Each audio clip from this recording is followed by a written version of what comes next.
60% युवा बेरोजगार, असली सच सामने आ गया।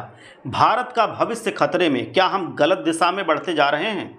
नमस्कार दोस्तों, हाल ही में आपने सोशल मीडिया पर कई ऐसी तस्वीरें देखी होंगी जहां हजारों की संख्या में युवा एक अदद सरकारी नौकरी या प्राइवेट इंटरव्यू के लिए मीलों लंबी लाइनों में खड़े मिलते हैं। कभी गुजरात के भरूच से ऐसी तस्वीरें आती हैं तो कभी उत्तर प्रदेश और बिहार से। लेकिन सवाल यह है कि क्या यह सिर्फ एक भीड़ है या भारत के भविष्य का एक अलार्मिंग सिग्नल है? सच जानना आपका हक है। आज हम एक ऐसे मुद्दे पर बात करने जा रहे हैं जो हेडलाइंस में तो कम रहता है, लेकिन आपके और हमारे घर की सबसे बड़ी चिंता का विषय है।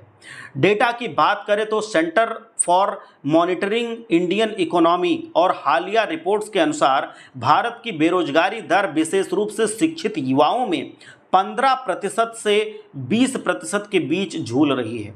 लेकिन यहाँ एक ट्विस्ट है। एक तरफ युवा कहते हैं कि नौकरी नहीं है, वहीं दूसरी तरफ नैसकॉम जैसी संस्थाएं कहती हैं कि भारत के 50% से ज़्यादा ग्रेजुएट्स अनएम्प्लॉयेबल हैं, यानी कि उनके पास वो स्किल्स ही नहीं हैं, वो काबिलियत ही नहीं है जो आज की इंडस्ट्रीज को चाहिए। जो नौकरी पाने के लिए ज़रूरी ट्रेनिंग है या स्किल्स हैं वो उनके पास नहीं है, उनका ये कहना है।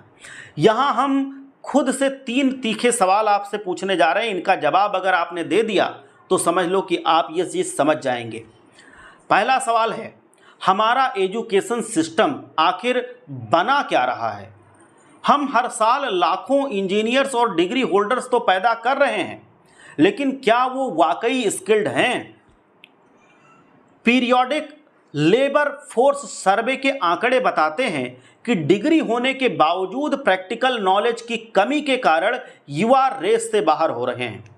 क्या हमारी यूनिवर्सिटीज सिर्फ डिग्री प्रिंटिंग मशीन बन के रह गई हैं?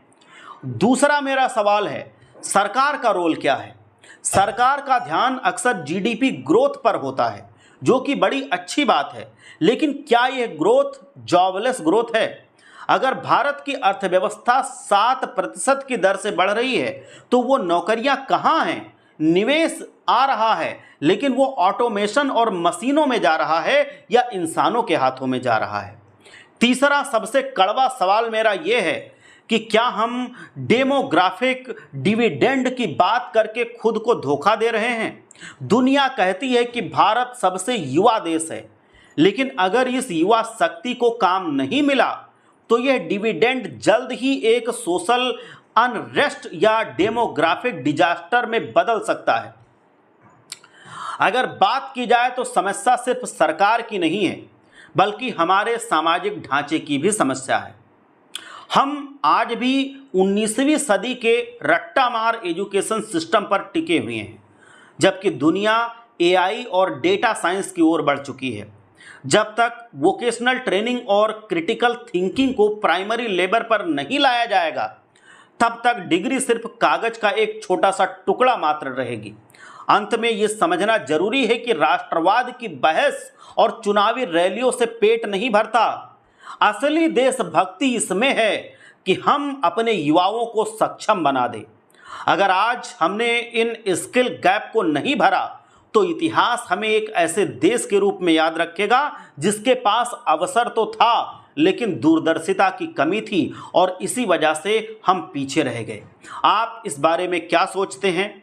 क्या आपको भी लगता है कि आपकी डिग्री आपको नौकरी दिलाने के लिए काफ़ी है? नीचे कमेंट्स में आप अपनी राय जरूर दें। जय हिंद, जय भारत।